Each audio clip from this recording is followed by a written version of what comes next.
Up next, please welcome back Axios senior business reporter Hope King.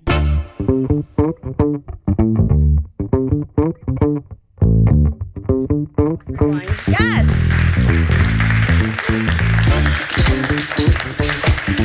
If you were here in the morning, you know that I've taken my blazer off and I changed my shoes and I put on some funky jewelry because we are going to have a lot of fun with our next panel. And I am so excited because we're talking about the future of music production. We're talking about world building. We're talking about metaverse and NFTs and so much more.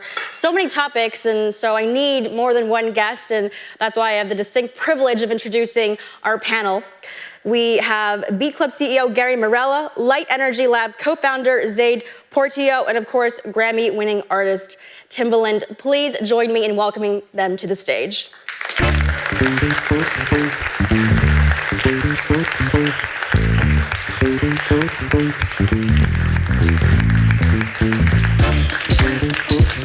Thank you so much for being here. Thank you, Gary. Good to see you, Zaid. It's a bit challenging to come up with walk-on music for this group. I mean, I don't know. If you had your choice, what song would you have wanted to walk out to? That was perfect. That was perfect? You like the beats there? Dirt off your shoulder. I had some dirt on my shoulders earlier. You like that? Nah, I didn't want that. I felt that music was chill. It like gets me, music sets the atmosphere of what you're about to do. Well, that's why we were stressing about making sure we had the right one for you. But when it's that type of chill with a nice bounce, it makes me relax. And good. Events team. If it had energy, I feel wonderful like I'd like to do a selection. party. Good music. I love it. Well, thank you all for traveling from all corners of the country just to be with us this afternoon. We're talking first about music, and then we'll talk about world building in a little bit. But as a consumer of music, there are so many more options, but it somehow feels less satisfying with the amount of music that is out there and content. And I want to share a stat, but before I do that, do you ever feel the same as a producer, as an artist, as managers, and also as consumers, that exhaustion of? Oh my God, yeah. It's a flow of, not to get statistical, but there's 100,000 new songs a day going up on Spotify. It's too much to consume for anybody. Yeah. What about you as an artist? To me, at the beginning stages, it's a lot. For us, like Spotify, it's a lot to consume. But what I like about the consumption of, you got other platforms like SoundCloud. Mm-hmm. So to me, it's never enough because you're finding, it's the art of discovery. So on one hand, it's too much music. Then on the other hand, it's not too much music for me because for us, when it comes to discovery, SoundCloud and all these independents on YouTube helps me find new things. So it's kind of like a gift and a curse. So you relish the hunt and the discovery process. I'm a hunter. You are. It's too much to like I know it's a lot to consume just to listen, but it's better to hunt and listen. And Gary, for you? Too much. Too much? Zaid? I think it's overwhelming a lot. It can be, right? Yeah. So the stat that I wanted to share, just related to what you mentioned, there were approximately 38 million tracks on streaming services last year that got no play, 0. And in context, that number is about 1 out of every 4 tracks. That was a statistic shared last week with an audience at South by Southwest. And I wanted to set that up as a backdrop for Beat Club, because you want to help artists get discovered. You want to help them produce great beats. But in this environment, your hunting process might take a lot longer in some cases because you have so many more members now. So what are some of the challenges that you're trying to solve specifically with Beat Club in this environment? I think we're kind of solving the challenges, and the challenges are just being a high concierge service. Like I'm hands-on. I love listening to music, so it's not really a challenge. The challenge becomes if it's good or bad. Like if you hear a bunch of bad, it can throw your mood off. But what I've learned to accept that you got to go through all the process and if I love music, so I just accept it. It's just a frustration challenge. But now it has gotten better because now I'm getting great musical people. So I just stuck through the storm of just bad mediocrity. And we want to show them how to make money. I want to show how to make money. And then I want to tell them, like, would you play this for your mother or your brother? You know, I ask real questions. And Right. I think that's more of the beauty with B Club is them talking to me. Yeah, they have that mentorship ability. Yeah. So I was like, it's a high concierge service. So I'm like, now, would you play that in front of your favorite artist? Would you? And then they like, you're right. I could be better. Exactly. Why would you play it for me? And what do they say? They love it because they like nobody never talked to me. Like I'm like a parent. I'm the coach. Tim's a tough coach. I'm a good coach, but they love it. So coaching is part of the platform. There's 3 tiers of the service. There's mentorship, but the monetization part is important because with those stats that you just gave us, independent artists are not making money on streaming platforms. They can make money through the marketplace, where they can sell beats, loops, samples, demos, acapellas. We've already put millions back into members' pockets through the opportunities portal. Hundreds of global brands, Coca-Cola, I mean, just tons of brands. When they come to B Club for music sourcing, we put those on the opportunity portal. Members submit to them, and they can make money through syncs and licensing. And members have made a lot of money there already. Yeah. How many members do you have now? We're just early. It's under 100,000 members. We were invite only. We're in a beta. And then about 8 weeks ago, we started to unveil the annual and monthly membership model. That's a lot of mentees for you. I mean, to me, it's not enough, but it's like, It's not enough. No, because it's actually therapy for me. How You so? know, because it's me having a conversation instead of having a conversation with myself. You know, it's like me talking to another person and seeing that other person smile because I was doing an interview earlier. You don't know what these kids go through. Most creators are introverts like myself. I just now begin to be comfortable by, they say, this guy said, you never really speak. I said, well, I think God put me in a position where I have to speak. And I found a lot of blessings coming through that. And I touched a lot of people's lives, whether it's not about them making money, but a lot of people told me, say, yo, by your talk, my ear has gotten better. I hear music different. And for me, that gives me a joy. And it's not just Tim being a mentor now. Justin Timberlake, J. Cole, I mean, Yeah. massive people that are a part of B Club, and equity holders in the platform. Right, and Hypnosis also just invested, Yes. which Good old gives, Merc, yes. which gives the creators access to many more songs where they could sample, and so Yes. how pivotal is that for the next phase of B Club? It's huge. I mean, arguably the best producer in the world right here who's really showed the industry on sampling. The model now is to show high-level creators on B Club. If you want to sample from L.A. Reid's catalog or Jimmy Iovine's catalog or Justin Bieber's catalog, you have the ability, when you go in the studio, to know that Hypnosis has 95% or higher ownership of the publishing and master. So the approval process is easy. And why is it so important for artists to own their music at this stage? Because that's another problem you're trying to solve with the platform. I'm conflicted on that. I think that the independent artist side is great, but at the same time, you still see artists that break independently wanting to go to major labels because radio is hard to get on for independent artists. It is. You have a massive hit as an artist, even when it's with a major, you can tour for 3 to 4 years, get branding deals. There's a lot that comes with that. And part of the platform's appeal is that you could also get access to some of those A&Rs. Absolutely. Oh, that's All the major ma- labels that's are the major using it. thing. We for give s- both. Yeah.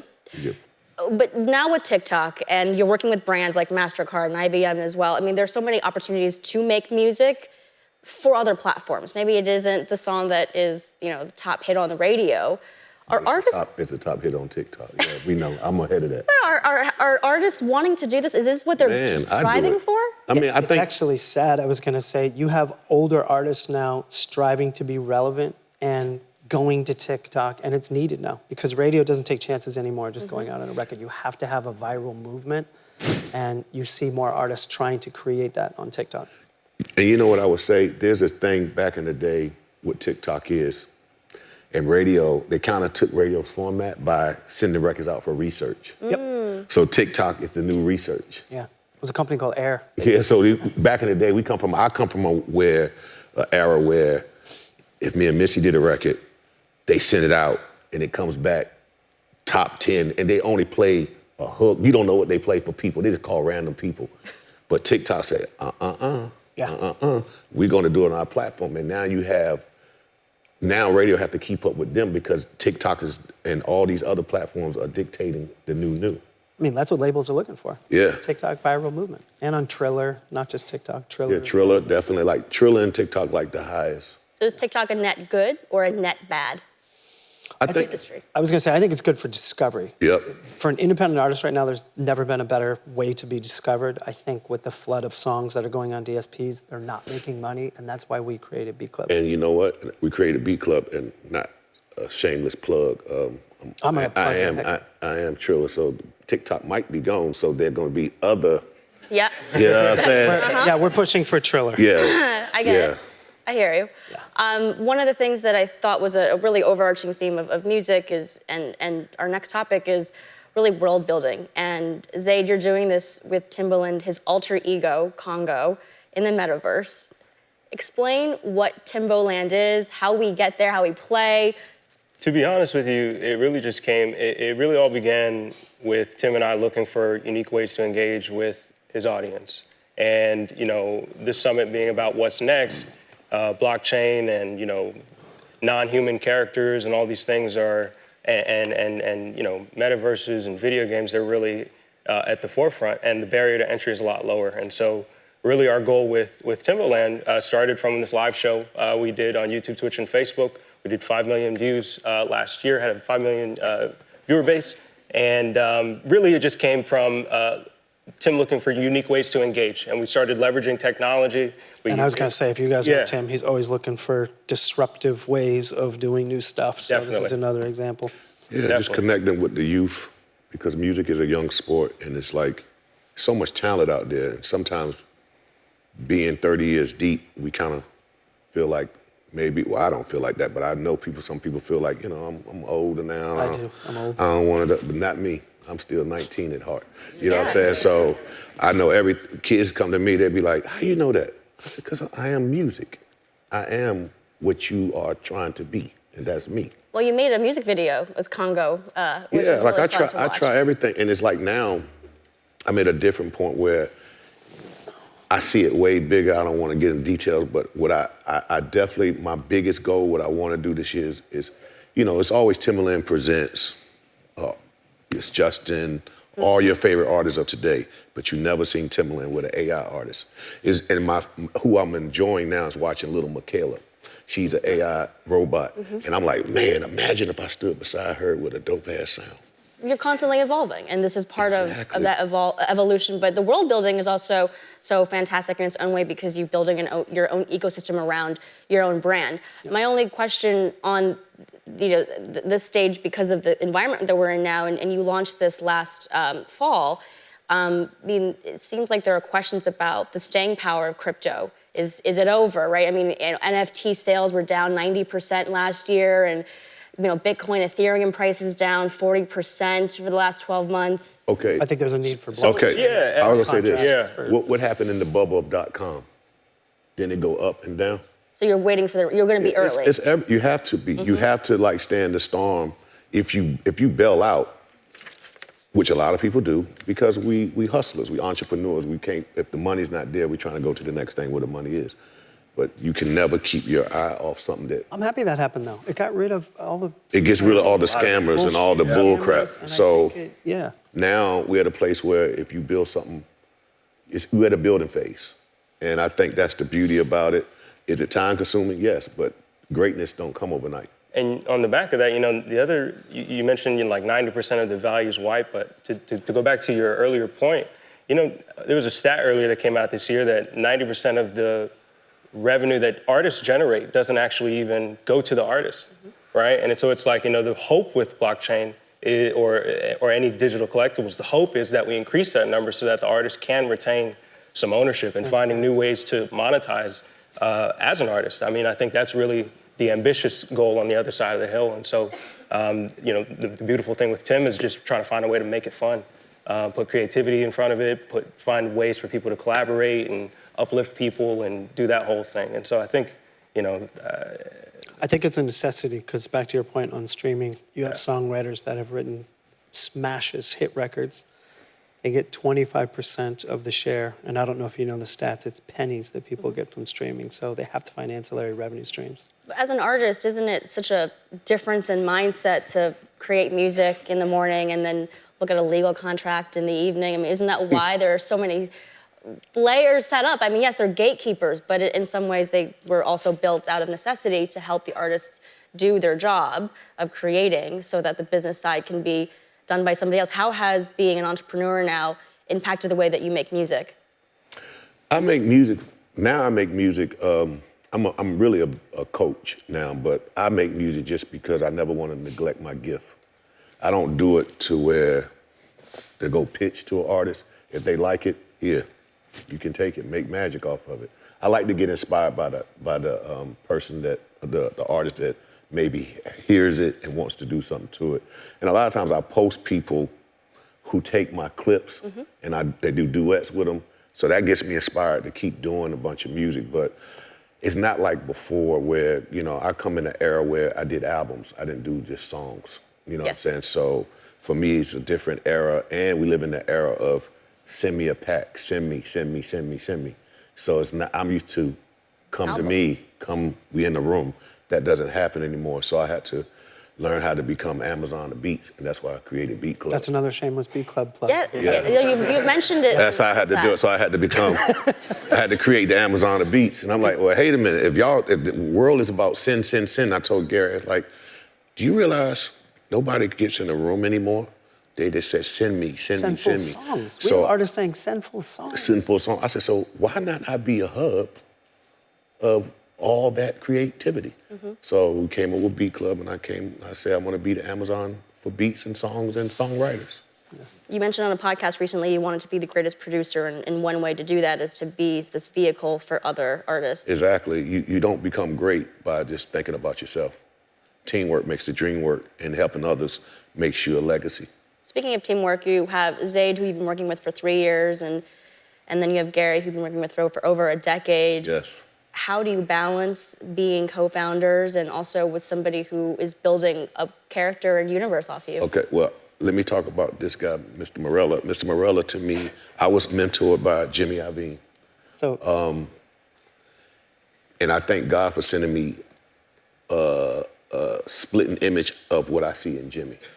Jimmy is a person who don't give up through hard times and bad times. And when you have a CEO of a company, you need somebody that's breathes, eat, sleep your product, and have the vision. Gary is a guy who breathes it, sleep it, always on calls, and we're a perfect match. We always been a perfect match since day one, just doing production when we first met, like first year.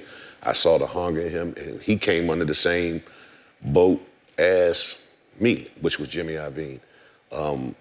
And we just been a perfect fit. Everything we've done, we've been straight up. You know, a lot of things are not legal. We just a handshake. You know what I'm saying? actually, yeah, our thing has always been a handshake, which I And love. Our work ethic Yeah. has been great. And It's different with our companies, obviously. yes, We don't launch a company. With, yeah, we can't do a company that way. By the but, way, shout out to Mingu Cleveland Avenue, who's in here. They're one of our but- lead investors. Yeah, we can't do companies that way. But, you know, for us, our working relationship and how we started was just like that. And then when it comes to Zayd, I just see, you know, a lot of geniuses start at an early age. And him being 29, I see what he could be when he turns 35. You know what I'm saying? So I push my ideas on him and let him figure it out. And I just stick with him as he go through the ups and downs of figuring this whole Web3 and Web 2, and I give my ideas, and I'm like, yo, we're at a stage now, we have to do it Web 2 before we go to Web 3, because Web 3 is still developing. So it's just redirecting somebody that's a genius, just the same way how Missy saw I was a genius, and she directed my sound to be great. Yeah. And I see him being a genius in the tech world, so it just directed him to, you know, when you get it, you know it. And Timbo.land, and like we still developing, I have talks with him every day, it's like, it's getting there, it's almost there, but he's figuring it out, and he's a great, you know, student to do, because he's very educated and very knowledgeable, and he speaks very well. He knows the language of coding, you know what I'm saying? So I just believe in him. It is the 50th anniversary of hip hop. Technically, the birthday is August 11th. What does hip hop stand for today?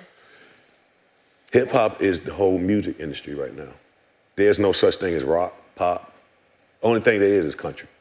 And even that is changing to be hip hop country. because you got a lot of artists. I mean, hip hop influenced the whole world right now. Like, if you look at Luda Uzi and all the new artists, Playboy Cardi, those are like rock star hip hop. That's like a rock star.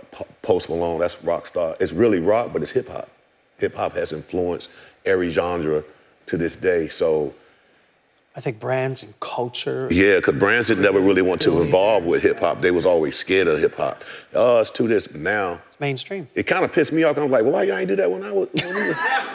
Yeah. That's kind of effed up. You know what I'm saying? I'm Right. looking at people like, you know how long it would have took us to get us a Coca-Cola commercial, and I see, I ain't gonna tag, but you know, you see the new ones, Yeah. and you'd be like, Rapper. Yeah. dang, how they do that off of one record? Yeah. It took us 2 albums to get, like, you know what I'm saying? Like, Right. think about when you first saw Beyonce on Super Bowl. She should have been on Super Bowl. Yeah. Bruno Mars already up there. It's like, man, he ain't been out, like, you know. We have to wrap it. One last question. You hear and you see music in color, and you hear rhythm wherever you walk. What is the rhythm of the world right now with all the chaos going on? I don't know if we can. I almost said a curse word. I didn't mean to, but I've witnessed it in the studio with him. he said, she said, what's the world with all the music? Yeah. Oh man, What's the rhythm of the world? It feels like. You remember when, like, what's that rock? They're like, yeah, it's that. I don't know. Is it metal? That's the rhythm of the It's world. not hip hop. That's I don't know what. It's a bunch of loudness, noise, and people screaming. It's all of that. Thank you, Timbaland. Oh, we Gary, are? Zay, I was just know. getting started. I know. I wish we had more time. But you have flights to catch. I'm so sorry. But next man. time, thank you so much. Thank you. Great to be with you. Thanks. Thank you. kicking us off.